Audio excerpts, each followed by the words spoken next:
Hello everyone and welcome to Blaugrana everything and welcome back to the channel and welcome to a match review as we take a look at Barcelona's 1-0 win away at Mallorca in what was a what we shall just call an uninspiring performance.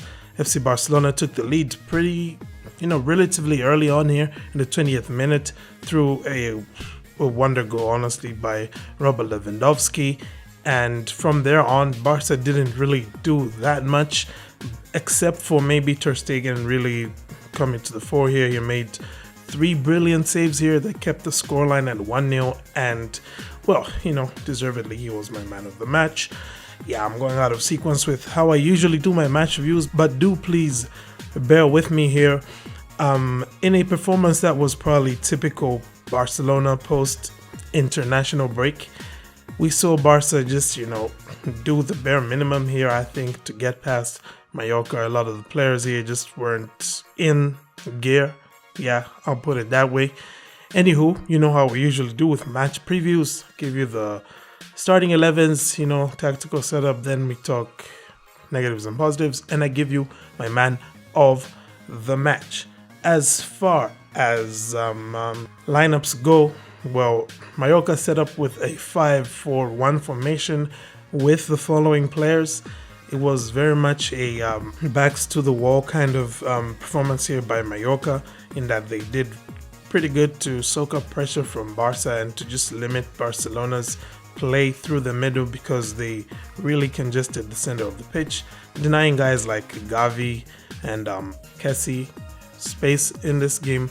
Oddly enough though, I think this was probably a match that was well suited to Kessie, even though he didn't really end up having as much of an impact on the matchup as he potentially could have. Anywho, this was generally how Mallorca set up, and they sought to just generally, play by absorbing pressure from Barcelona, then springing forth on the break. And also towards the end, I should admit that they did put Barcelona under some consistent amounts of pressure, but unfortunately for them, none of their shots were able to trouble Ter Stegen, and the ones that did trouble Ter Stegen, well, he was equal to the task of keeping them out. Anywho, FC Barcelona set up with a 4-3-3 formation. With the following players, we saw a start here for Gerard Piqué, we saw a start for Jordi Alba, for Kessie, and for Ansu Fati, players who haven't really gotten many starts this season. In fact, this was Ansu Fati's first start, and I'm sure he'll be a bit, what's the word? I don't want to say disappointed, but he's going to feel like he could have probably done more here. He did, of course, get the assist on the Lewandowski goal, but overall, it was a difficult match for Barcelona's wingers in this game, I should admit, because Mallorca did a very good job of slowing Barcelona's wing play down and just generally having 2v1s on Barca's wingers at every moment. So, if you go past one guy, you still had another guy to worry about if you're Barca's winger. So generally, it wasn't an easy match here for Barcelona's wingers or their attackers just in general. Lewandowski just is different level, it's different gravy. We call him Lewandowski for a reason, okay? Anyway, let's get into negatives and positives. And look, my first negative is of course going to be that international break hangover. It's hard to really criticize the players too much because this is just the first match and it's Mallorca away. They're a team that are going to make everything more difficult for you. They're not going to give you the kind of space or time that you need. We saw just a lot of slackness with the players today. Busquets giving the ball away quite a few occasions. Xavi as well was just looking a bit off. I should say though, he was probably our best midfielder on the day. He was involved in everything. He was everywhere for Barca, like he usually is. But he just was a little bit off in as far as his final output, I would say. And even when we saw the likes of Pedri coming on, there was that one chance Pedri got where Xavi played him in and he was clean through. He could have taken a shot, but he tried to backheel the ball for a reason. I think he thought maybe Rafinha was closer to him than he actually was. But yeah, generally from our players, the only one who didn't really show too much of an international break hangover was Ter Stegen, even though, he didn't make an error at some point with one of his goal kicks, but, it's because of him that Barca walked away with 3 points here. They could have easily lost this match 2-1. I don't deny that. And they didn't create much going forwards. And this is something we're probably going to see a lot more from Barca after international breaks. I can only imagine what it'd be like after the World Cup, because Xavi ball, unlike, the way that maybe, say, Real Madrid play, which other team can I give as an example? Maybe Chelsea.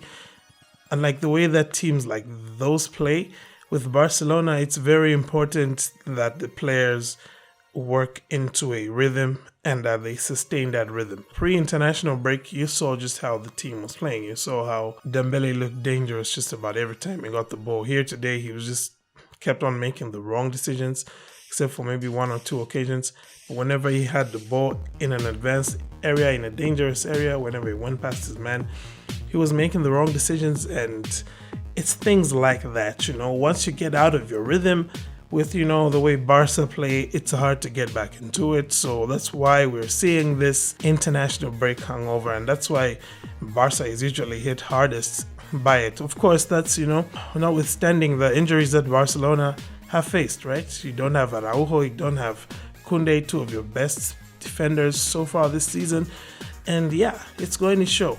On the day, it did show. We were quite porous at moments, and hopefully things get better. But we are playing Inter Milan away next up, so just hoping that the thing which I'm going to put down as my first positive here kicks in, which is Xavi Bow's away from home performances. Like, honestly speaking, Xavi Bow on the road just can't seem to catch L's. I mean, yes, sure, we lost to Bayern Munich, but apart from Bayern Munich, Xavi Hernandez hasn't really lost any other game away from home. In La Liga now, he's 18 games unbeaten away from home, which is crazy, and it's an awesome stat to have. And it's a shame that it had to come with such a dour result, really just grinding one out. But a dub is a dub, yeah. And Xavi Bow got the job done on the road. And of course, my next positive is that, like I had said earlier, a dub is a dub. Okay, we don't need to dwell too much on this, provided, of course, that the performances are better in the matches that had come, because, we all know October is a very crucial month. This match, actually, that Barcelona just played is the first of a grueling 12 matches in 40 days that Barcelona is going to play, about a match every 3 days. It's crazy. It's crazy. That's going to be a very hectic schedule that Barcelona have between now and the start of the World Cup. So getting this win, as much as it wasn't pretty, that was necessary. And it was what we needed. So like I said, a dub is a dub, and we're thankful for it. I'm done with my negatives and positives, meaning I just have to give you my man of the match, which I already did at the beginning of this video. It was Ter Stegen. I mean, kudos to Lewandowski for that saucy goal. Seriously, you should check it out. Head over to my Instagram stories. Blaugrana everything on Instagram. Yeah, seriously speaking, Marc Andre Ter Stegen today, especially that save he made in the first half, I've forgotten of which player it was. Some guy who was either Rodriguez or something like that. Man, that was a top quality save, because Barcelona would have really been under the cosh had that gone in. Because at that moment in the first half, Mallorca were really starting to find their feet, and a goal going into the break is really what you don't need. Any manager will tell you that. You don't want to concede a goal right before the halftime break. And Barcelona didn't, because of Marc Andre Ter Stegen, and because of him, the 3 points were secured, and so he is our man of the match. But ladies and gentlemen, do let me know your thoughts in the comments. Please let me know your thoughts in the comments. Who is your man of the match? What were your negatives and positives? What were your takeaways from this matchup? We've got Inter Milan coming up on Tuesday night. I'll be looking forward to that. Yeah, I will. Because, I love seeing Barcelona play these big matches in Champions League, and hopefully everything will go well there. Well, that being said, thank you for tuning in. Have a great day, and Forza Barça.